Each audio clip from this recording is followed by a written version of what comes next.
تاکوں میں سجایا جاتا ہوں، آنکھوں سے لگایا جاتا ہوں، تاکوں میں سجایا جاتا ہوں، آنکھوں سے لگایا جاتا ہوں، تعویذ بنایا جاتا ہوں۔ محترم حضرات، اب ہم حضرت الاستاد کی خدمت میں نہایت ہی ادب و التماس کے ساتھ درخواست پیش کرتے ہیں کہ تشریف لا کر ہمیں اپنے قیمتی ملفوظات اور گیرہ قدر نصائح سے فیضیاب فرمائے اور اپنی مستجاب دعاؤں پر اجلاس کا اختتام فرمائے۔ تمہارے ساتھ یہ موسم فرشتوں جیسا ہے، تمہارے ساتھ یہ موسم فرشتوں جیسا ہے، تمہارے بعد یہ موسم بہت ستائے گا۔ چاند بھی حیران دریا بھی پریشانی میں ہے، چاند بھی حیران دریا بھی پریشانی میں ہے، عکس کس کا ہے کہ اتنی روشنی پانی میں ہے۔ آپ آئے تو بہاروں نے لٹائی خوشبو، آپ آئے تو بہاروں نے لٹائی خوشبو، پھول تو پھول تھے کانٹے سے بھی آئی خوشبو۔ محفل میں چار چاند لگانے کے باوجود، محفل میں چار چاند لگانے کے باوجود جب تک نہ آپ آئے اجالا نہ ہو سکا۔ خوش آمدید وہ آئے ہماری چوکھٹ پر، خوش آمدید وہ آئے ہماری چوکھٹ پر، بہار جس کے قدم کا طواف کرتی ہے۔ الحمدللہ رب العالمین، والصلاة والسلام على سید الانبیاء والمرسلین وعلى آلہ واصحابہ اجمعین، اما بعد فاعوذ باللہ من الشیطان الرجیم، بسم اللہ الرحمن الرحیم، یا ایہا الناس قد جاءتكم موعظة من ربكم وشفاء لما في الصدور وهدى ورحمة للمؤمنين۔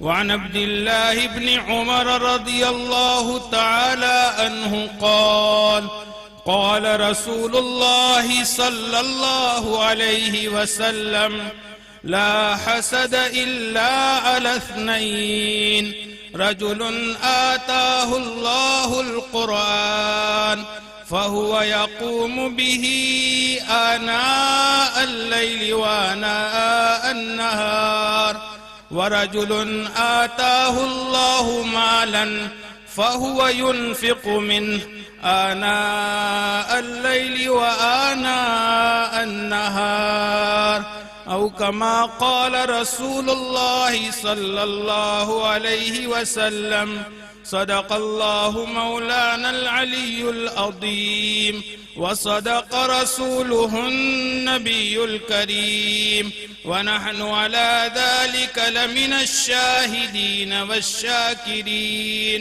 والحمد لله رب العالمين۔ يا رب صل وسلم دائما أبدا على حبيبك خير الخلق كلهم، يا رب صل وسلم دائما أبدا على حبيبك خير الخلق كلهم، يا رب صل وسلم دائما أبدا على حبيبك خير الخلق كلهم۔ درود الشریف پڑھے۔ اللهم صل على سيدنا ومولانا محمد وعلى آل سيدنا ومولانا محمد وبارك وسلم۔ اللهم صل على سيدنا ومولانا محمد وعلى آل سيدنا ومولانا محمد وبارك وسلم۔ اللهم صل على سيدنا ومولانا محمد وعلى آل سيدنا ومولانا محمد وبارك وسلم. اسٹیج پر جلوہ نشین معزز علماء کرام، محترم بزرگوں، عزیز بھائیوں اور پردے کے پیچھے نظر آنے والی ہماری ماؤں اور بہنوں، آج کا یہ عظیم الشان اجلاس قرآن کریم کی حفظ کی سعادت سے مالا مال ہونے والے 9 حفاظ کرام کے اعزاز میں منعقد کیا گیا ہے، اور ان 9 حفاظ کی سرپرستی، رہنمائی، رہبری اور ان کی تربیت کرنے والا ادارہ مدرسہ تحفیظ القرآن کی کے زیر انتظام منعقد ہو رہا ہے. بظاہر کہنے کو تو آج کا یہ اجلاس 9 حفاظ کرام کی تکمیل حفظ کی سعادت میں منعقد ہے، لیکن اس کے ساتھ ساتھ آپ حضرات نے بہت اچھی طرح دیکھا کہ سال بھر کے لیے ادارے کی جو قربانیاں ہیں، جو کاوشیں ہیں، جو محنتیں ہیں، جو تگو دو ہے، اس کے نمونے کے طور پر، سیمپل کے طور پر اپنے تربیت یافتہ ایسے بچوں کو اسٹیج پر اتنی جرات اور ہمت کے ساتھ لا کر کھڑا کیا ہے کہ اس طرح کے اجلاسوں میں ایسا منظر بہت کم دیکھنے کو ملتا ہے. میں مبارکباد دیتا ہوں جامعہ کے سرپرستان، مدرسہ تحفیظ القرآن کے ناظم، ان کے اساتذہ اور ان کی مخلصین، معاونین اور وہاں تربیت حاصل کرنے والے طلبہ کرام کو کہ ماشاءاللہ انہوں نے بہت عمدہ پروگرام پیش کیا ہے. اور یہ بچے تھے، ہم اور آپ سمجھتے ہیں یہ بچے تھے، یہ معمولی سے کنکر اور پتھر تھے جنہیں پارس بنا دیا. یہ پارس بنا کر پیش کیا. یہ ذرے تھے جنہیں آفتاب بنا کر پیش کیا. ہمارے سمجھتے ہیں کہ آسانی سے تیار ہو جاتے ہیں. ان طلبہ کرام کے پیچھے اساتذہ کرام کا کتنا وقت لگتا ہے. وہ اپنے خون سے انہیں سینچتے ہیں اور ان کے پیچھے اپنی ساری صلاحیتیں قربان کرتے ہیں، اپنی جان کو، اپنے مال کو، اپنے وقت کو، اپنی صلاحیتوں کو، اور پھر ان کی ہر عادت، ان کی ادا، ان کے نخروں کو سنوارتے ہیں اور اس کے بعد امت کے سامنے اس طرح پیش کرتے ہیں کہ گویا یوں سمجھ میں آتا ہے کہ یہ ماں کے پیٹ سے ایسے ٹیلنٹ کے ساتھ جو ہے آئے ہیں. ایسی بات نہیں ہے. آج کوئی باپ، کوئی ماں، کوئی خاندان یہ نہیں کہہ سکتا کہ میرے گھر میں میرے بچوں کی میں ایسی تربیت کر سکتا ہوں جو تربیت پردے کے پیچھے رہنے والے علماء کرام، پردے کے پیچھے. وہ اسٹیج پر نہیں آتے، اسٹیج پر ان کی محنتیں آتی ہے. وہ اسٹیج پر نہیں آتے، اسٹیج پر ان کی صلاحیتیں آتی ہے. وہ اسٹیج پر نہیں آتے، اسٹیج پر ان کی قرآنیں آتی ہے. اور وہ تو پردے کے پیچھے رہتے ہیں، وہ پردے کے پیچھے ہوتے ہیں. وہ اپنی صلاحیتوں کا، جو اپنی جوہروں کا ایک نمونہ ہمارے سامنے پیش کرتے ہیں. میں دوبارہ سہبارہ دل کی گہرائیوں سے مدرسہ تحفیظ القرآن کے سارے متعلقین کو مبارکبادی دیتا ہوں. اللہ ان کی محنتوں کو قبول فرمائے اور اللہ ان کی محنتوں کو اور زیادہ بارآور فرمائے اور اللہ ان کے فیض کو.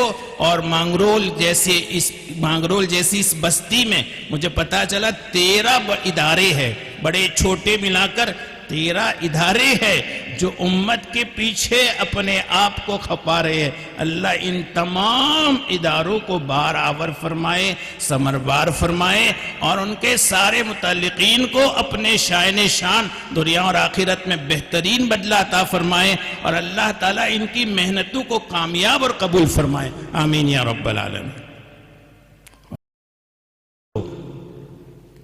اصل جو کچھ آپ کو میسیج دینا ہوتا ہے، اور ایسے اجلاسات کے موقع پر کسی غیر قدر ہستی کو آپ کے سامنے لا کر کچھ پیغام دینا ہوتا ہے، اس سے پہلے ہمارے بچے پیغام دے دیتے۔ جو دین کا پیغام آپ کو دینا تھا، جو امت کے معاشرے سے تعلق رکھنے والی باتیں جو بہت اہم اور بہت کام کی ہوتی ہے اور وقت کی ضرورتیں ہوتی ہے، وہ ہمارے سامنے آ جاتی ہے۔ مجھے تو اس وقت آپ حضرات کی خدمت میں صرف ایک بات پیش کرنی ہے، چونکہ آج کا ہمارا اجلاس قرآن کی نسبت پر ہے، اور ہم اور آپ الحمدللہ ایک حافظ قرآن کا کیا مقام ہوتا ہے، الحمدللہ ہم سب سمجھتے ہیں۔ ہمارا چھوٹے سے چھوٹا بھائی اور امت کا ایک ادنا سے ادنا فرد بھی سمجھتا ہے، اور الحمدللہ اب بھی امت میں یہ مزاج بنا ہوا ہے کہ علماء اور حفاظ کی الحمدللہ قدر کی جاتی ہے۔ ہاں، ہر معاشرے میں کچھ اس طرح کی جو ہے ناسور ہوتے ہیں جن سے تکلیفیں پہنچتی ہے، لیکن امت کا بڑا طبقہ وہ ہے کہ الحمدللہ ان علماء، ان حفاظ، ان قراء اور ان نونہالوں کی ہمت افزائی اور حوصلہ افزائی کے لیے اپنے پسینے کی کمائی جو اپنے بچوں پر خرچ نہیں کرتے، وہ ان حفاظ اور علماء کے پیچھے خرچ کرتے۔ آپ نے دیکھا نہیں؟ ایسے ہزاروں مواقع دیکھے ہوں گے، انعام کتنا لکھواتے ہیں۔ آج ان کے گھر کا بچہ اگر 10 روپے مانگے تو 10 روپے ان کے جیب سے نہیں نکلتے، اور ایسے اجلاسات کے موقع پر یہ جو کردار اور جو جوہر ادا کرتے ہیں، ان کے لیے وہ اپنے پسینے کی کمائی اپنی وسعت کے مطابق اپنے مقدور بھر جو ہوتا ہے وہ پیش کرتے ہیں۔ بہت سی مرتبہ ایسا لگتا ہے یہ ریاکاری ہے، یہ شہرت نہیں ہے، یہ جذبہ ہے، یہ اندر کا جذبہ ہے جو بولتا ہے، یہ اندر کا ایک احساس ہے کہ انہیں کیا محبت ہے حفاظ اور علماء سے۔ تو الحمدللہ مجھے حفاظ کی کیا فضیلت ہوتی ہے، حفظ قرآن کی کیا فضیلت ہوتی ہے، جو بات ہم سب جانتے ہیں اسے بیان کرنے کی ضرورت نہیں ہے۔ ہاں، ایک درخواست ہے کہ جب اتنی بڑی فضیلت ہم جانتے ہیں تو کاش اللہ ہمیں توفیق دے ہم فضیلت کے مطابق عمل کرنے والے بنیں، آمین۔ ہماری اولادوں کو حافظ قرآن بنائیں۔ میں اپنے علماء اور حفاظ بھائیوں سے کہوں گا، آج ایک مزاج بن گیا ہے، ایک دنیا دار تو اپنی اولاد کو مدرسے میں ڈالتی ہے، لیکن علماء اور حفاظ کی جماعت میں میں بڑی معذرت کے ساتھ کہوں گا، بات جو کہنی ہے وہ مشاہدے کی بات کہنی ہے۔ علماء اور حفاظ کی جماعت میں اب پتہ نہیں کیا ڈر پیدا ہو گیا ہے، یا پھر کیا دوسروں کی جو ہے نقالی پیدا ہو گئی ہے کہ دنیا داروں کے بچے مدارس میں آ رہے ہیں، اور اگر یہاں ایسا نہیں ہے تو پتہ نہیں ہے، لیکن جہاں کہیں بھی ہے وہیں کی بات کر رہا ہوں کہ حفاظ اور علماء کے بچے وہ اس عصری تعلیم گاہوں میں جا رہے ہیں۔ اللہ ہماری حفاظت فرمائے۔ تو اس لیے بس حفظ قرآن کے عنوان سے مجھے فضیلت کی باتیں نہیں بیان فرمانی۔ ابھی حافظ یعقوب صاحب دامت برکاتہم العالیہ نے جو حدیث مشہور ہے وہی سنائی ہے کہ ایک حافظ ہونے والے طالب علم اور حافظ کی کتنی بڑی سعادت ہے اور کتنا بڑا اعجاز ہے کہ اس کے والدین کو ایک ایسا نورانی تاج پہنایا جاتا ہے کہ یہ آسمان کے سورج کی تو اس کے سامنے کوئی حیثیت نہیں ہوتی۔ آسمان کے سورج کی کوئی حیثیت نہیں، کروڑوں میل دور ہے یہ آسمان کا سورج، کروڑوں میل دور ہے، لیکن اگر ایسے ہزاروں سورج بھی پیدا ہو جائے حافظ قرآن کی عظمت کو نہیں پا سکتے۔ حافظ قرآن کے سینے میں ایمان کی جو روشنی ہے، ایسی روشنی یہ آسمان کا سورج پیدا نہیں کر سکتا، کیونکہ اس روشنی کو بھی اللہ نے پیدا کیا، اور قرآن کریم اللہ کا کلام ہے، اس میں جو نور ہے وہ اللہ کا نور ہے، اور اللہ کا نور دنیا کے اللہ کی بنائی ہوئی کوئی مخلوق اس کا مقابلہ نہیں کر سکتی، چونکہ وہ مخلوق ہے، یہ خالق ہے، وہ خالق کا نور ہے، یہ مخلوق کا نور ہے، مقابلہ نہیں ہو سکتا۔ لیکن ہاں، اتنی بات ہے کہ اللہ کے رسول صلی اللہ علیہ وسلم نے سمجھانے کے لیے مثال بیان کی ہے کہ ایک حافظ قرآن کے والدین کو جو تاج پہنایا جائے گا اس کے سامنے سورج کی روشنی بھی مان پڑ جائے گی۔ اللہ ان سارے حفاظ ہماری آج کی مجلس میں یہ حفظ قرآن کی تکمیل کی سعادت حاصل کرنے والے جو 9 حفاظ ہیں، میں ان کو ان کے والدین کو بھی مبارکبادی دیتا ہوں اور اللہ تعالیٰ سے دعا کرتا ہوں اللہ ان کو بھی اور امت میں جتنے حفاظ ہیں ان تمام حفاظ کے سینوں میں قرآن کریم محفوظ فرمائے اور اللہ ان کے والدین کو جو آپ صلی اللہ علیہ وسلم کے زبانی ہمیں اللہ نے جو شاندار وعدہ دیا ہے اس سے بہتر عطا فرمائے، آمین یا رب العالمین۔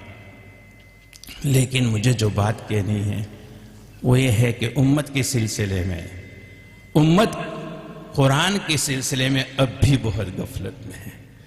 خود اپنی ذات اپنے بچوں کو حافظ بنانے میں تو قرآن کریم کی حفظ کی محبت کی وجہ سے بہت آگے ہے، لیکن مجمع تو کافی چھٹ گیا ہے، کوئی بات نہیں ہے۔ جو قسمت والے ہوتے ہیں ان کے کانوں میں ہی دین کی بات پڑتی ہے۔ خیر، تو اب قرآن کریم کے ساتھ امت کا خود کا تعلق بہت کمزور ہو گیا، بہت کمزور ہو گیا، اور موبائل کے آنے کے بعد تو قرآن جو ہے وہ اپنے درد کا رونا روتا ہے ہماری الماریوں میں بیٹھ کر۔ کہ ہم یہ سمجھتے ہیں کہ قرآن کریم جو ہے ہماری الماریوں میں ہے اور ہمارے ہاتھوں میں موبائل ہے، کیا قرآن کو پتہ نہیں چلتا؟ یہ نہ سمجھے کہ وہ بے حس ہے۔ قرآن کریم کی فریاد ہے، قرآن کریم کسی نے صحیح کہا ہے، قرآن عظیم ترین کتاب ہے لیکن مظلوم ترین کتاب ہے، عظیم ترین کتاب ہے لیکن امت نے قرآن کے ساتھ ظلم کا معاملہ کیا ہے، اور جب سے موبائل آ گیا ہے قرآن کو ایسا سائیڈ میں رکھ دیا گیا ہے کہ ہمارے کسی پروگرام پیش کرنے والے ننے مننے نے یہی کہا تھا کہ رمضان کے سوا کوئی اس کو ہاتھ نہیں لگاتا۔ ہائے میرے بھائیو، امت کہاں جائے گی؟ کتنا عظیم ہے قرآن، کتنا عظیم ہے۔ ابھی ہمارے مقرر نے قرآن کی فضیلت پر جو آیت کریمہ پڑھی تھی اس سے ابتدائی آیتیں میں نے جو ہے سورہ یونس کی آپ کے سامنے پڑھی ہے۔ قرآن نے صرف مومنین کو خطاب نہیں کیا، ایمان والوں کو خطاب نہیں کیا، دنیا بھر کے لوگوں کو خطاب کیا ہے۔ یا ایھا الناس قد جاءتکم موعظۃ من ربکم وشفاء لما فی الصدور وهدى ورحمة للمؤمنين قل بفضل الله وبرحمته فبذلك فليفرحوا هو خير مما يجمعون۔ اے لوگو، تمہارے پاس تمہارے پروردگار کی طرف سے نصیحت نامہ آ چکا، تمہارے پاس تمہارے پروردگار کی طرف سے نصیحت نامہ آیا ہے، اور کیسا نصیحت نامہ؟ شفاء لما فی الصدور، اس کا ایک ایک حرف اور ہر حرف کے ادا دلوں کے اندر بسی ہوئی بیماریاں، دلوں کی بیماریاں دنیا کا کوئی ڈاکٹر درست نہیں کر سکتا۔ دلوں کی بیماری دنیا کا کوئی ڈاکٹر، اولیاء اللہ درست کرتے قرآن کی برکت سے، احادیث کی برکت سے، اللہ کی عبادات کی برکت سے، اللہ سے خصوصی تعلق کی برکت سے، لیکن دلوں میں جو زنگ ہے، دلوں کی جو بیماریاں ہیں، دلوں میں جو مرض ہے، دنیا کا کوئی ڈاکٹر اس کو دور نہیں کر سکتا، کوئی نہیں کر سکتا۔ قرآن نے اعلان کیا ہے، یا ایھا الناس قد جاءتکم موعظۃ من ربکم وشفاء لما فی الصدور۔ دلوں کی شفا کے لیے قرآن نے خطاب کیا اہل ایمان کو، لیکن آگے کیا کہا؟ وَهُدًى وَرَحْمَةٌ لِّلْمُؤْمِنِينَ۔ ہدایت تو مومنین کو ملے گی، رحمت تو مومنین کے لیے ہوگی، سکینت مومنین کے لیے ہوگی کہ قرآن اللہ نے دیا ہے، اور قرآن کریم کی یہ 4 صفتیں بیان کی ہے، موعظۃ من ربکم وشفاء لما فی الصدور وہدی ورحمۃ للمؤمنین۔ اس کے بعد اللہ نے اعلان کروایا، قل، اللہ کے نبی صلی اللہ علیہ وسلم تو قرآن کا ایک ایک حرف امت کو پہنچاتے تھے. کوئی ایک حرف بھی پیارے نبی صلی اللہ علیہ وسلم نے امت سے مخفی نہیں رکھا. لیکن قرآن کے مضامین میں بعض آیتیں ایسی ہے جس میں اللہ کے نبی کو حکم دیا گیا آپ کہیے، آپ سنائیے. قل بفضل اللہ وبرحمتہ فبذلک فلیفرحوا. اللہ کے فضل اور اللہ کی مہربانی پر فخر کرو، اتراؤ تو اس پر. دنیا کی اس معمولی نعمتوں پر اتراتے ہو. کسی کی اچھی گاڑی دیکھی تو رال ٹپکانے لگتے ہیں، کسی کا اچھا بنگلہ دیکھا تو رال ٹپکانے لگتے ہیں، کسی کا اچھا باغ دیکھا تو رال ٹپکانے لگتے ہیں، کسی کی اچھی کھیتی دیکھی رال ٹپکانے لگتے ہیں. قرآن کہہ رہا ہے قل بفضل اللہ وبرحمتہ فبذلک فلیفرحوا. اسی پر خوش ہو، اسی پر فبذلک فلیفرحوا وخیر مما یجمعون. پوری دنیا کا خزانہ بھی جمع کر لوں گے لیکن قرآن کا بدل نہیں ہو سکتا.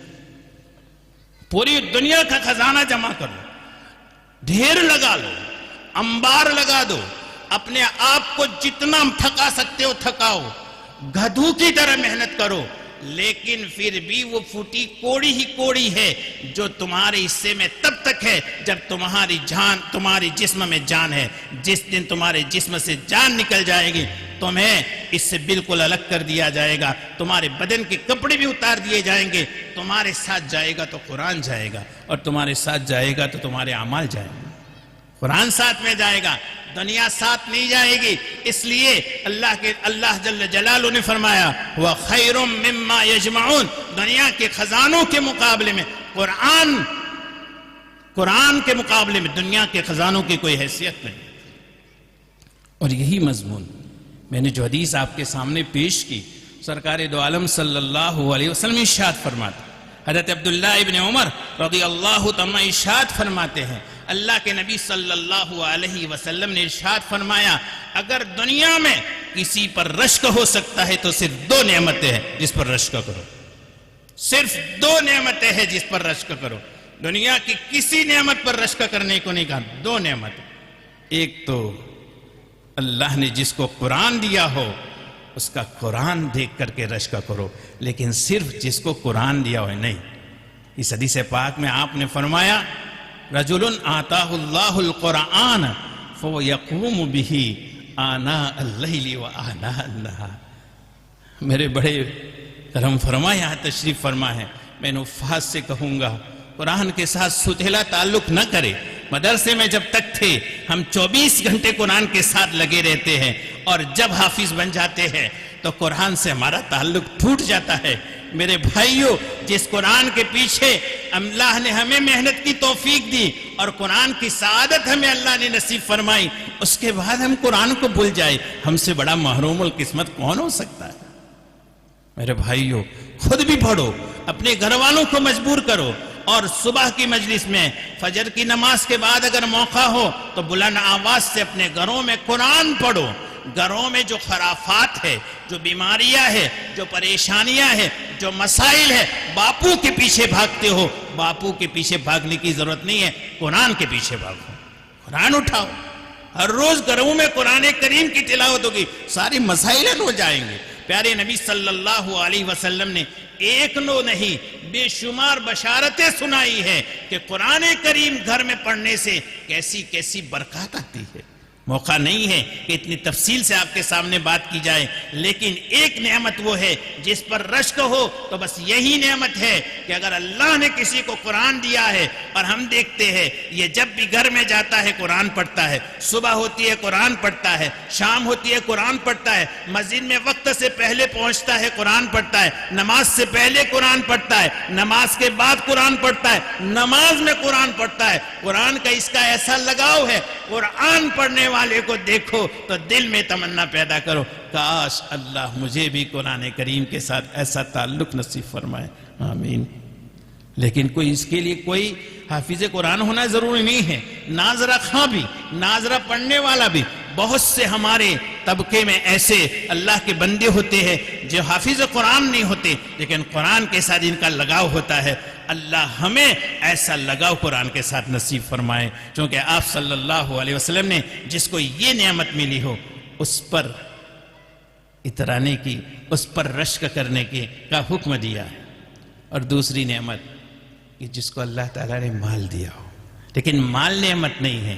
فَهُوَ يُنْفِقُ آنَاءَ اللَّيْلِ فَهُوَ مُنْفِقُ مِنْهُ آنَاءَ اللَّيْلِ وَآنَاءَ النَّهَارِ کہ رات اور دن کی مختلف گھڑیوں میں جہاں بھی نیکی کا اس کو موقع ملتا ہے، جہاں اللہ کے لیے مال خرچ کرنے کا مصرف ملتا ہے، وہاں بالکل بے تکلف اس کے اللہ کو راضی کرنے کے لیے للہ اللہ کے لیے خرچ کرتا ہے. تو جس کو یہ نعمت ملی ہو، امت کا ایک بڑا طبقہ آج بھی ہے مدارس کے پیچھے خرچ کرتا ہے، مساجد کے پیچھے خرچ کرتا ہے، مراکز کے پیچھے خرچ کرتا ہے، چھوٹے چھوٹے دینیات کے جو ناظرہ کے مدارس ہوتے ہیں، مکاتب ہوتے ہیں، ان کے پیچھے خرچ کرتا ہے، اللہ والوں کے پیچھے خرچ کرتا ہے، حفاظ کے پیچھے خرچ کرتا ہے، علماء کے پیچھے خرچ کرتا ہے. ایسے خرچ کرنے والے کو دیکھو تو اس کو مبارکبادی دو اور اللہ سے تمنا کرو اللہ مجھے بھی ایسا خرچ کرنے والا بنائے. لیکن آج ایسا نہیں ہے. کسی مدرسے میں خرچ کرتا ہے اور مدرسے سے ہماری لڑائی ہو گئی ہے تو یہ کہتے ہیں کیوں دیتا ہے یہاں؟ ارے یہاں تو ایسا ہوتا ہے، فضول خرچی ہوتی ہے. میرے بھائیوں، گھر میں فضول خرچی ہوتی ہے، اس کو نظر نہیں آتی، اور مدرسے میں دیتے ہوئے کسی کو اس کو نے دیکھ لیا، اس کی آنکھ نے کہا یہ فضول خرچی. یہ فضول خرچی نہیں ہے. اللہ کے لیے جو دیا جائے، اللہ کے راستے میں دیا جائے، وہ تو وہاں جمع ہوتا ہے. حضرت عثمان غنی رضی اللہ تعالیٰ عنہ کا قصہ آپ نے سن رکھا ہوگا. ایک صحابی آئے اللہ کے نبی صلی اللہ علیہ وسلم کی خدمت میں، کہا یا رسول اللہ بہت تنگی ہے، کچھ مدد فرما دیجیے. آپ صلی اللہ فرمائے میرے پاس تو کچھ نہیں ہے، جاؤ عثمان غنی کے پاس جاؤ اور ایسا کہنا مجھے آقا صلی اللہ علیہ وسلم نے بھیجا ہے اور یہ کہا ہے کہ میں اس ضرورت کے لیے آقا صلی اللہ علیہ وسلم کے پاس پہنچا تھا لیکن آپ کے پاس کچھ نہیں تھا، تو مجھے بھیجا ہے کہ عثمان غنی سے جا کر اپنی ضرورت مانگو. یہ گئے، حضرت عثمان غنی رضی اللہ تعالیٰ عنہ کے دروازے پر پہنچے تو دروازہ بند تھا اور اندر سے آواز آ رہی تھی. میرے بھائیو، دل کے کانوں سے سنے، اللہ ہمیں توفیق نصیب فرمائے. دروازے پر پہنچے، اندر سے آواز آ رہی تھی. حضرت عثمان غنی رضی اللہ تعالیٰ عنہ اپنی بیوی کو ڈانٹ رہے تھے اس بات پر کہ تم نے چراغ کی بتی لمبی کیوں کی ہے، تیل زیادہ جلے گا. پہلے زمانے میں تو چراغ ہوتے تھے نا، بوتلیں ہوتی تھی، یہ دوائیوں کی بوتلیں بہت سے ہمارے بھائیوں نے دیکھی ہوگی، اور اسی میں کیروسین ڈالتے تھے، مٹی کا تیل، اور اسی میں پھر جو ہے بتی ڈالتے تھے، دیوت، اور اس کے بعد پھر ڈھکنا بند کر کے. اگر دیوت زیادہ بڑی ہوگی تو آگ زیادہ روشن ہوگی اور تیل زیادہ جلے گا، ہے نا. اب انہوں نے دستک دے دی لیکن اندر سے آواز سنی کہ یہ تو اپنی بیوی کو چراغ کی بتی بڑی کرنے پر ڈانٹ رہے ہیں تو وہ مجھے کیا دیں گے. اس لیے جانے لگے. دستک تو دے دی تھی لیکن جانے لگے. حضرت عثمان غنی رضی اللہ تعالیٰ عنہ نے دستک سن لی تھی، اس لیے وہ دروازے پر پہنچے، ان کو جاتے ہوئے دیکھا تو کہا السلام علیکم. وہ کھڑے ہو گئے. کہا کس مقصد سے آنا ہوا تھا؟ اندر آؤ. اندر بلائے، بٹھائے، خیریت پوچھی. پھر کہا کس مقصد سے آنا ہوا تھا؟ انہوں نے نہ چاہتے ہوئے بھی اپنا مقصد بیان کیا. چاہتے تو نہیں تھے کہ وہ کیا دیں گے. ایسا ہی ہوتا ہے نا، جب چندے والے جاتے ہیں تو کسی واقعتاً اللہ کے راستے میں دینے والوں کا حال دیکھتے ہیں تو ایسا لگتا ہے کیا دیں گے، وہی زیادہ دیتے ہیں. اور جو ٹھاٹ واٹ والے ہوتے ہیں ایسا لگتا ہے کہ معاف تو کریں گے نا، میری باتیں بری لگے لیکن جو معاشرے میں ہو رہے وہی سنانا ہو نا. تو جو ٹھاٹ باٹ والے ہوتے ہیں ایسا لگتے بہت دیں گے تو پہلے تو 10 سناتے ہیں، پھر ٹائم دیتے ہیں، ظہر کے بعد آنا، عصر کے بعد آنا، مغرب کے بعد آنا، عشاء کے بعد آنا، اور جب جاتے ہیں تو 100 روپے لکھاتے ہیں. الحمدللہ ہمیں تو کبھی چندہ کرنے کا ایسا سابقہ نہیں پڑا ہے، لیکن جو ہمارے لائن کے اساتذہ ہے وہ جب سناتے ہیں تو یہ سب معلوم ہوتا ہے. تو جی تو نہیں چاہتا تھا کہ حضرت عثمان غنی رضی اللہ تعالیٰ عنہ سے مانگے، لیکن چونکہ سرکار دو عالم صلی اللہ علیہ وسلم نے بھیجا تھا، من کی بات بتا دی۔ کہا بیٹھو، گھر میں گئے اور اپنی الماری میں سے اشرفیوں کی دینار کی یا درہم کی 2 بڑی بڑی تھیلیاں بھر کر لائے اور ان کو دی۔ وہ صحابی تھوڑی دیر کے لیے تھیلیاں دیکھتے ہیں اور تھوڑی دیر کے لیے حضرت عثمان غنی رضی اللہ عنہ کا چہرہ دیکھتے ہیں۔ حضرت عثمان غنی نے کہا کیا ہو رہا ہے؟ کہا آپ کو برا لگے گا لیکن ایک بات بتا دوں۔ کہا بتا دو۔ کہا میں جب آپ کے دروازے پر آیا تھا اور دستک دی تھی، اس کے بعد میں نے سنا تھا کہ آپ اپنی بیوی کو اپنے چراغ کی بتی بڑی کرنے پر، لمبی کرنے پر ڈانٹ رہے تھے، تو میرے دل میں خیال آیا کہ مجھے تو آقا صلی اللہ علیہ درود شریف پڑھے۔ آج ویسے بھی جمعہ کی رات ہے نا، اور درود شریف پڑھنے کا معمول بنے، قرآن اور درود شریف سے اپنا رابطہ اتنا مضبوط کر دے، اللہ تعالیٰ میں توفیق عطا فرمائے کہ بس ان 2 کام کے بغیر ہمیں چین نہ آئے۔ تو خیر، حضرت عثمان غنی رضی اللہ تعالی عنہ سے کہنے لگے، آپ اپنی اہلیہ کو چراغ کی بتی لمبی کرنے پر ڈانٹ رہے تھے، مجھے تو آقا صلی اللہ علیہ وسلم نے بھیجا تھا کہ آپ کے پاس آ کر آپ اپنی ضرورت مانگوں، لیکن مجھے یہ لگا آپ کیا دیں گے، اور آپ نے تو مجھے 2 تھیلیاں پکڑا دی۔ میرے بھائیوں، سونے کے قلم سے دل کی تختی پر لکھنے کی بات ہے یہ۔ اگر پہلے سے سن رکھی ہے تو دوبارہ تازہ کر لے، اور نہیں سنی ہے تو لکھ دے۔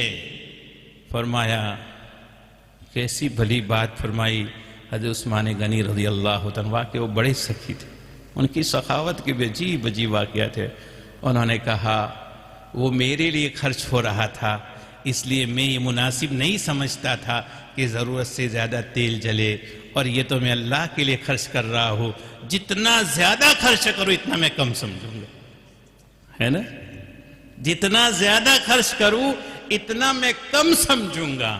اور ہمارا معاشرہ اس کا الٹا ہو گیا ہے، اس کا الٹا۔ شادیوں میں کروڑوں کا خرچ کرے گی، لیکن نکاح پڑھنے والے مولوی کو 500 روپے دینے ہوں گے، اور بھی وہ دینا تو نہیں چاہتا، لیکن کوئی متوجہ کرتا ہے کہ دے، تو بھی جیسے جیب میں بچھو ہو ڈنک مارنے والا، ایسا مشکل لگتا ہے۔ 10 بار ہاتھ ڈالتا ہے اور باہر نکال دیتا ہے کہ 500 روپے دینے پڑیں گے، ہے نا معاشرے کا حال۔ میرے علماء طبقہ تو سب ہاں ہاں ہی کہیں گے، لیکن میں معاشرے سے میں سامنے والے میرے بھائیوں سے کہہ رہا ہوں، مزاج امت کا ایسا بن گیا ہے۔ میں نہیں کہہ رہا ہوں کہ آپ کا بنا ہے، مانگرول والے بہت بھلے انسان ہیں، اللہ پاک ان کی بھلائی میں اضافہ فرمائے، اور اللہ رب العزت اور خوب نوازے۔ چونکہ میں نے سنا یہاں نے پہلی مرتبہ مانگرول آنے کا اتفاق ہوا ہے، لیکن ایسا سنا کہ یہاں ٹرسٹ بھی بنا ہوا ہے، اور ماشاءاللہ اس طرح سے پورے شہر کے لوگوں کے لیے جو رفاہی کام ہوتے ہیں، سماجی کام ہوتے ہیں، اس میں بڑھ چڑھ کر لوگ حصہ لگاتے ہیں۔ اللہ پاک خوب توفیق سے نوازے۔ لیکن میں امت کا سنا رہا ہوں کہ 2 کروڑ روپے، 1 کروڑ روپے، کئی کروڑ روپے شادی کے پیچھے خرچ کرے گا، اور مولوی کو نکاح پڑھانے والے کو 500 روپے دینے ہوں تو 10 بار سوچے گا۔ اور حضرت عثمان غنی رضی اللہ تعالیٰ کا حال یہ تھا کہ گھر کی بتی ضرورت سے زیادہ جل رہی ہے تو بیوی کو ڈانٹ رہے ہیں، اور اللہ کے راستے میں اتنا دیتے ہیں کہ اتنا دے کر بھی سمجھتے ہیں کہ کم دے رہا ہوں، ہے نا؟ ایسے اللہ والے کو، ایسے مال والے کو، ایسے سخی کو، ایسے دلاور کو، اور سخاوت کا دریا بہانے والوں کو دیکھے، بڑی بڑی گاڑیوں میں گھومنے والوں کو نہیں، دریا کے سخاوت کے دریا بہانے والوں کو دیکھے تو دیکھ کر کے رشک کرے، کاش اللہ مجھے بھی دیتا تو میں اتنا اور اس سے زیادہ اللہ کے راستے میں لوٹاتا۔ اللہ تعالی ہمیں ایسا بھی نصیب فرمائے۔ تو خیر، قرآن کریم ایک ایسی چیز ہے، ایک ایسی چیز ہے کہ اس پر رشک کیا جا سکتا ہے، اور صحیح بات ہے، دنیا کی کوئی نعمت قرآن کا مقابلہ نہیں کر سکتا۔ آپ کو 2 حدیثیں سناؤں، بات تو لمبی نہیں ہو جائے گی؟ کہاں گئے اب سب؟ کوئی بات نہیں ایسا چلو دونوں کر دے، بات بھی کر دے، مختصر۔ اللہ کے نبی صلی اللہ علیہ وسلم کے ایک بہت فاضل صحابی ہے حضرت عقبہ ابن عامر رضی اللہ تعالیٰ عنہ.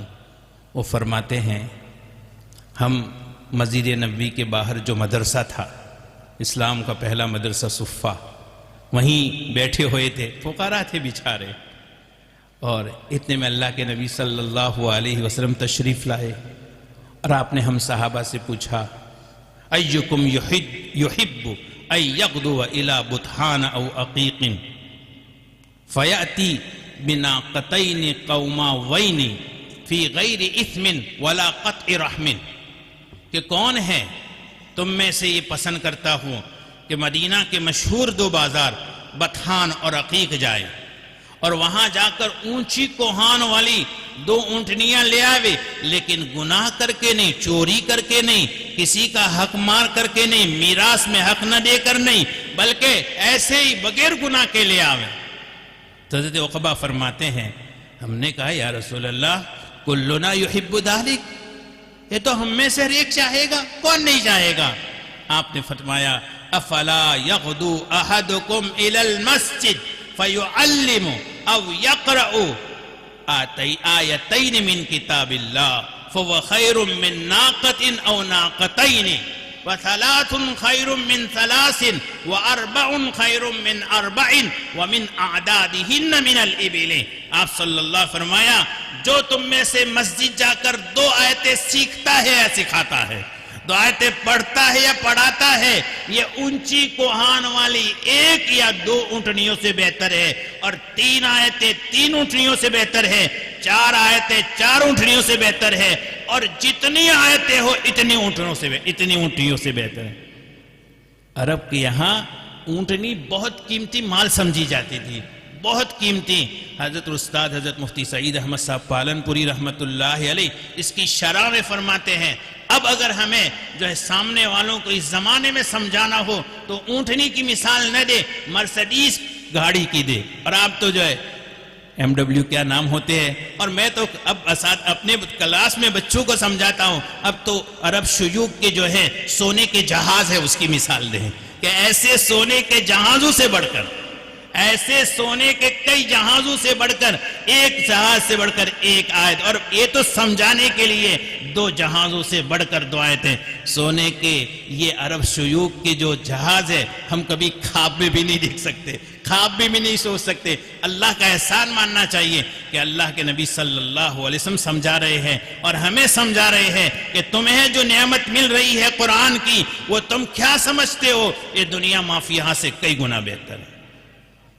میرے بھائیو اسی طرح حضرت ابو ہریرہ رضی اللہ تعالیٰ عنہ کی ایک روایت کا مضمون ہے جس میں بھی آپ نے ایسا ہی فرمایا ایحب احدکم اذا رجع الى اہلہ فیجد فیہ ناقتین، پر تم میں سے فیجد فیہ ثلاث خلیفات عظام سمان، فرمایا تم میں سے کون پسند کرتا ہے کہ باہر گیا تھا، اپنے کاروبار میں گیا تھا، ملازمت میں گیا تھا، کھیتی باڑی میں گیا تھا، تھک کر گھر پہنچا تو شاندار تین موٹی تازی اور نمدہ گھابن اونٹنیاں کھڑی ہے، کون پسند نہیں کرتا؟ وہاں بھی صحابہ نے کہا رسول اللہ ہم پسند کرتے ہیں. تو آپ نے فرمایا کہ جو تین آیتیں پڑھتا ہے، جو تین آیتیں پڑھتا ہے وہ تین موٹی تازی شاندار عمدہ فربا گھابن اونٹنیوں سے بہتر ہے. اس زمانے میں یہی قیمتی مال تھا.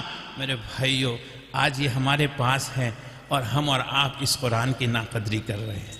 ہمارے گھروں میں قرآن کی تلاوت نہیں ہوتی، دل کے درد سے کہہ رہا ہو. اللہ مجھے بھی توفیق دے، آپ کو بھی توفیق دے. ہم قرآن کریم کی تلاوت سے اتنے غافل ہو گئے اب ہمیں فرصت ہی نہیں ملتی.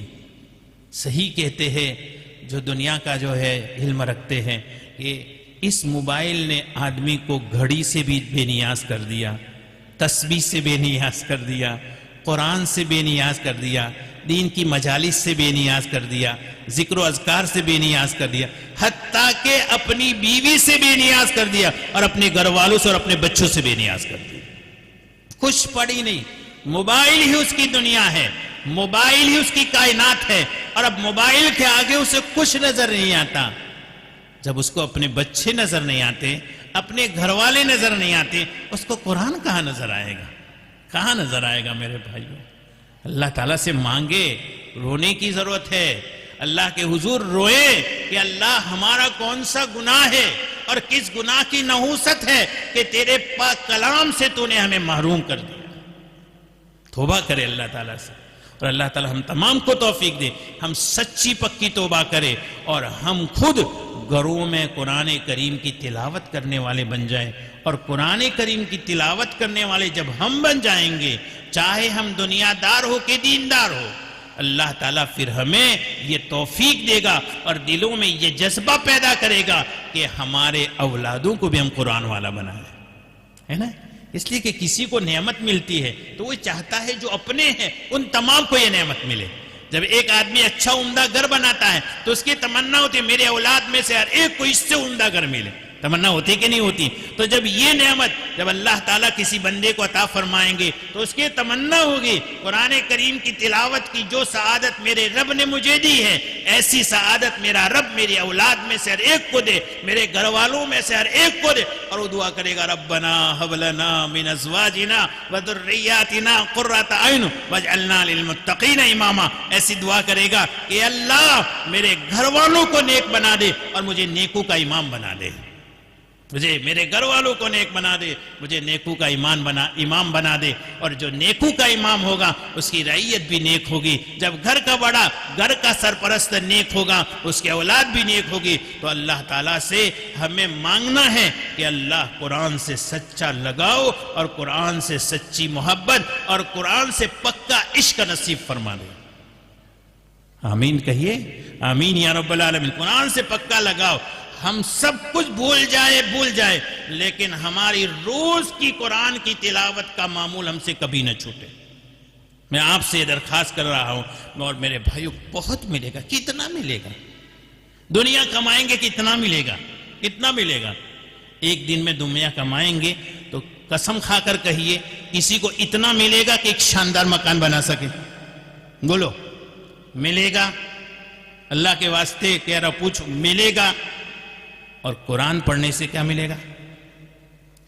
حضرت سعید ابن المسیب رضی اللہ تعالیٰ کی مرسلن روایت ہے، وہ تابعی ہے، صحابی کا درمیان میں نام نہیں لیا، اور ایسی حدیث پر کوئی فرق نہیں پڑتا محدثین کے یہاں، چونکہ صحابی کا نام نہ ہو تو ہر صحابی کی ہر حدیث قابل ہے، قبول ہے۔ وہ فرماتے ہیں، غور سے سنیں، بہت شاندار حدیث، بہت کام کی حدیث اور بہت آسان عمل۔ فرمایا اللہ کے نبی صلی اللہ علیہ وسلم نے، جو ہمارے بچوں کے پروگرام میں بھی مضمون تو آیا تھا، حدیث کے عنوان سے بھلے نہ آیا ہو، کہ جو 10 مرتبہ قرآن پڑھتا ہے نا، 10 مرتبہ سورہ اخلاص پڑھتا ہے، جنت میں ایک محل تیار ہوتا ہے۔ 10 مرتبہ سورہ اخلاص۔ ابھی پروگرام ختم ہو جائے نا تو ایک مرتبہ چیک کر لینا، 2 منٹ مشکل سے لگتے ہیں۔ دنیا کی کوئی بڑی سی بڑی کمپنی 2 منٹ میں کیا ہماری مزدوری ہم کو ایک محل دے سکتا ہے؟ اور اگر ہو تو دعوے سے کہہ رہا ہوں، چیلنج سے بتا دو۔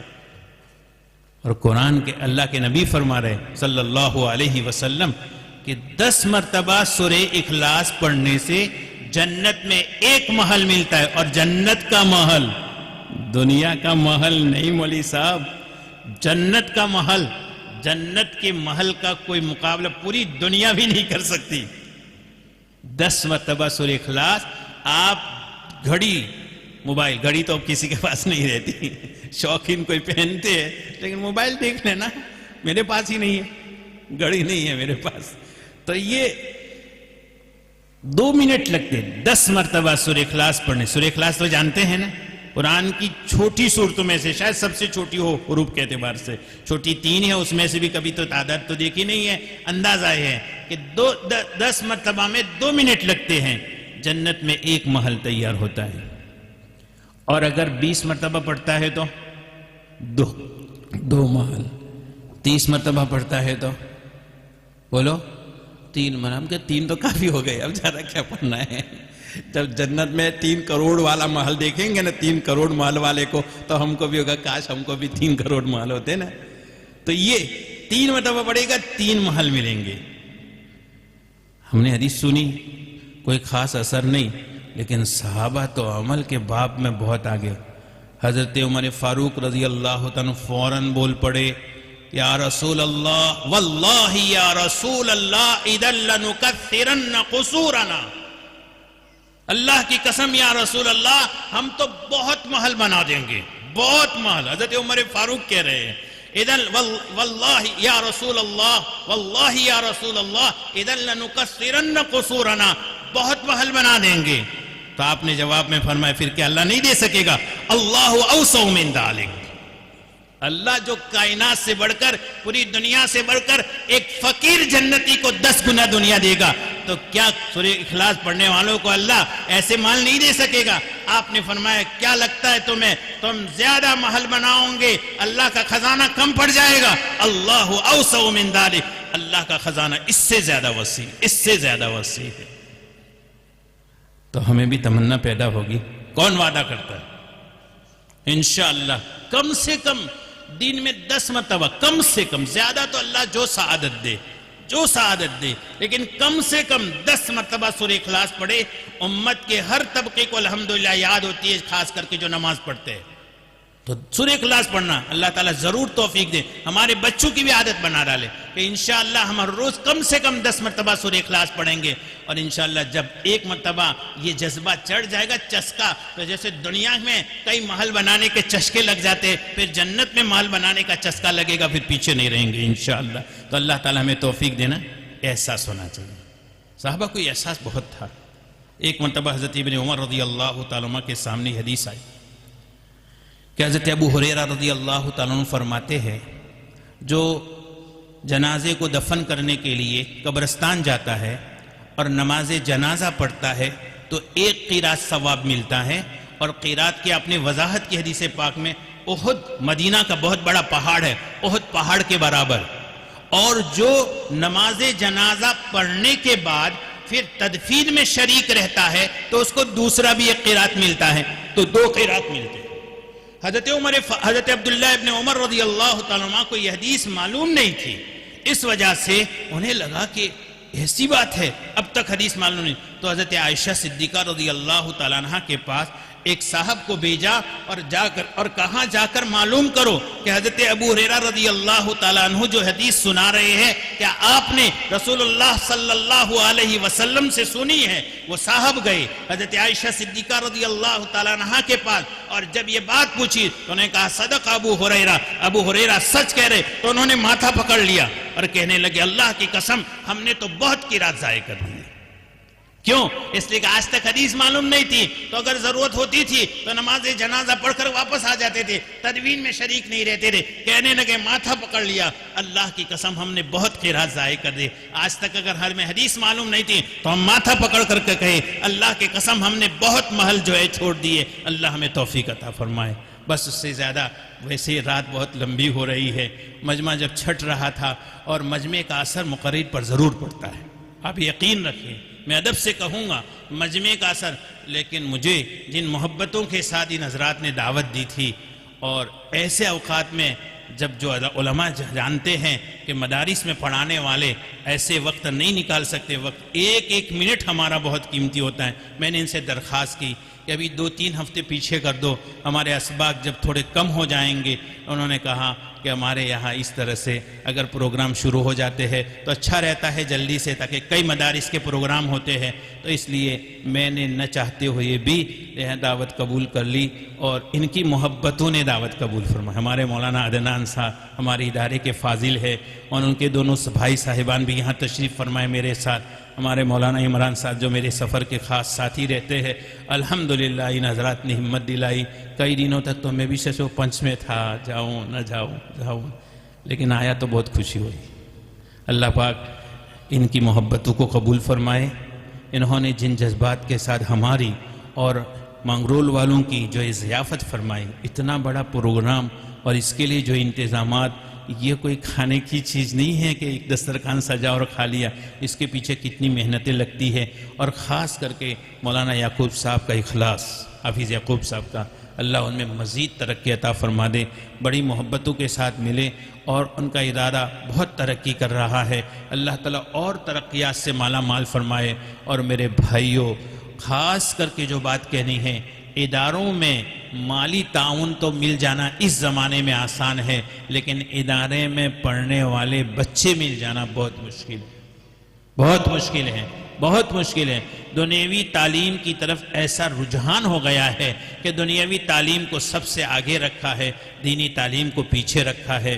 میرے بھائیوں، دنیاوی تعلیم جتنی دلا سکے دیں اپنے بچوں کو، لیکن یاد رکھیے دنیاوی تعلیم وقت کا تقاضا ہے اور دینی تعلیم ہماری دینی ضرورت ہے۔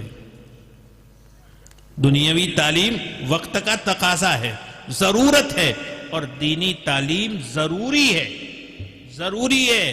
اس کو پیچھے نہ کریں، کہیں ایسا نہ ہو کہ وہ زمانہ آ جائے کہ پھر جو اتنا رجحان ہے یہ بھی ختم ہو جائے۔ اللہ کبھی ایسا نہ کرے، کبھی نہ کرے، اللہ کبھی ایسا نہ کرے، آمین۔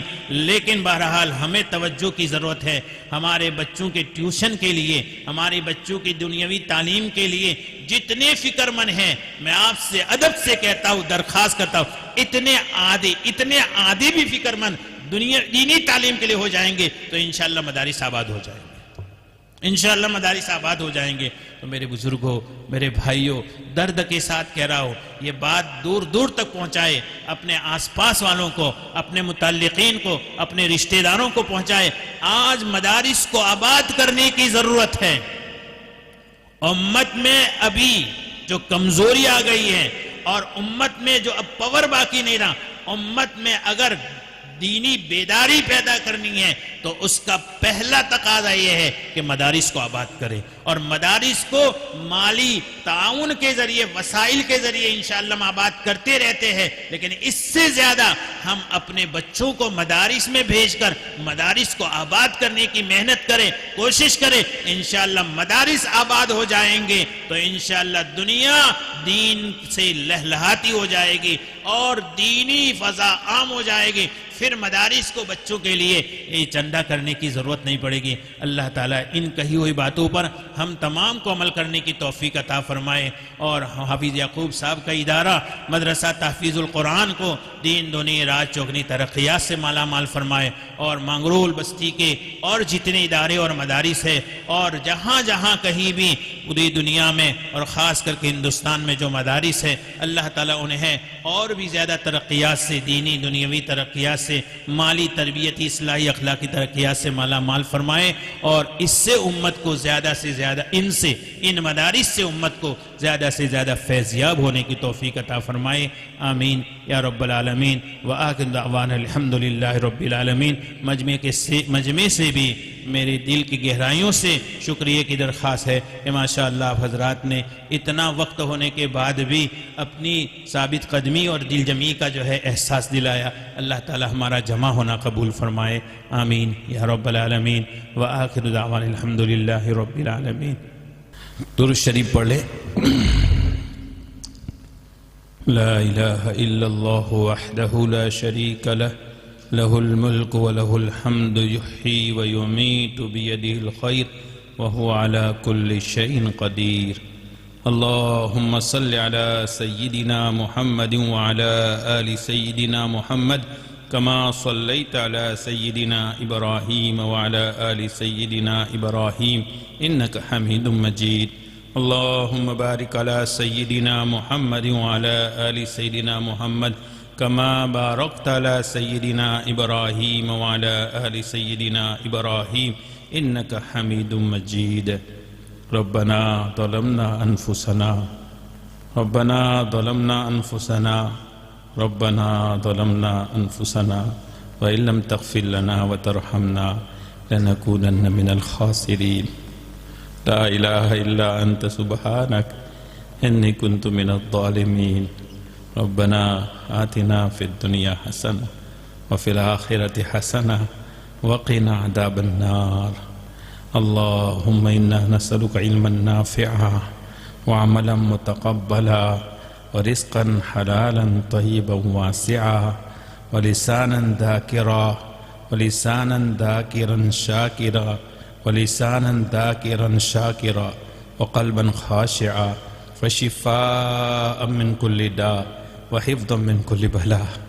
اللهم إنا نسألك رضاك والجنة ونعوذ بك من سخطك وغضبك والنار۔ اللهم إنا نعوذ بك من الحور بعد الكور اللهم إنا نعوذ بك من الحور بعد الكور اللهم إنا نعوذ بك من الحور بعد الكور۔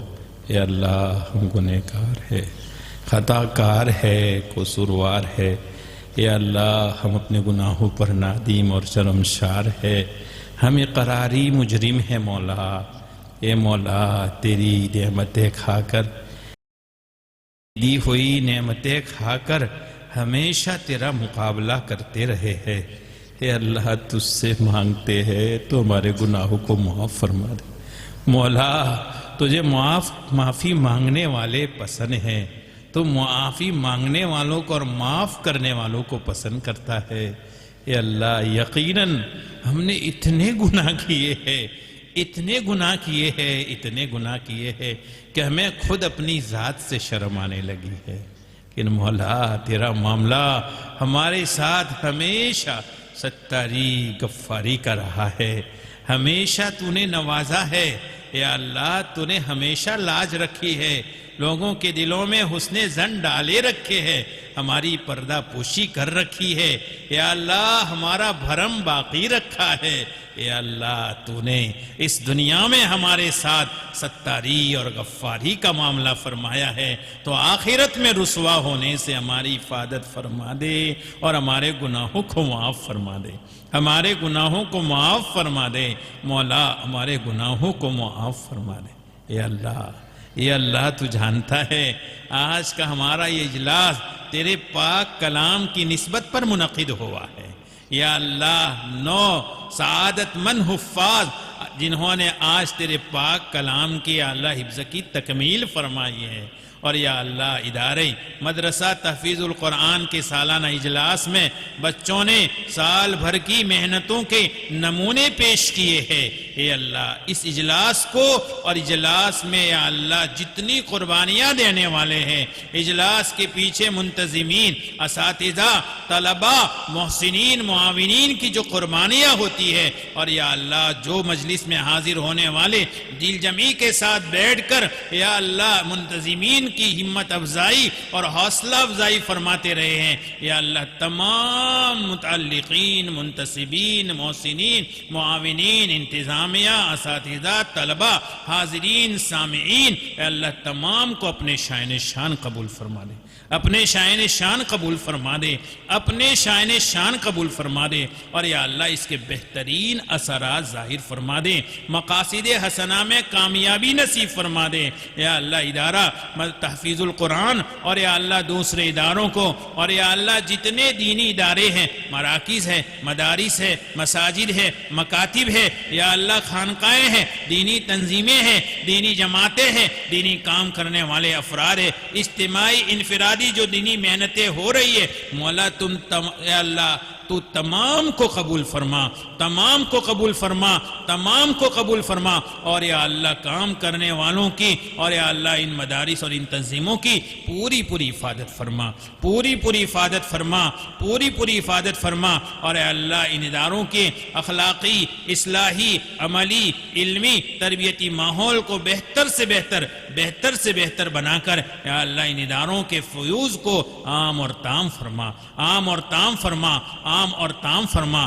یا اللہ پڑھنے والے بچوں کو ہماری امیدوں، ہماری تمناؤں سے بڑھ کر کامیابی عطا فرما، اور یا اللہ انہیں آفتاب اور مہتاب بن کر پوری دنیا میں چمکنے کی اور اپنا نور پھیلانے کی توفیق عطا فرما، اپنا نور پھیلانے کی توفیق عطا فرما، اپنا نور پھیلانے کی توفیق عطا فرما۔ ہماری اولادوں کے سلسلے میں بڑی بڑی امیدیں اور تمنائیں ہم لگائے ہوئے، ہماری اولادوں کو ہمارے آنکھوں کا نور بنا، ہماری دلوں کا سرور بنا، ہماری تمناؤں سے بڑھ کر بنا، عفت و عصمت کے زیور سے آراستہ فرما، اعمال صالحہ اخلاق فاضلہ نصیب فرما، اعمال سیئہ اخلاق رذیلہ سے پوری پوری حفاظت فرما، دین کے داعی، غازی اور مجاہد بنا، قوم و ملت کے خادم اور صفائی بنا، اور زندگی کی آخری سانسوں تک ہمیں، ہمارے اولادوں اور ہماری نسلوں اور ہمارے گھر والوں کو تیرے دین کی مقبول خدمات کی سعادت حاصل کرنے کی توفیق عطا فرما، دین کا کام کرتے کرتے مرنے کی اور مرتے مرتے کرنے کی ہمیں توفیق عطا فرما۔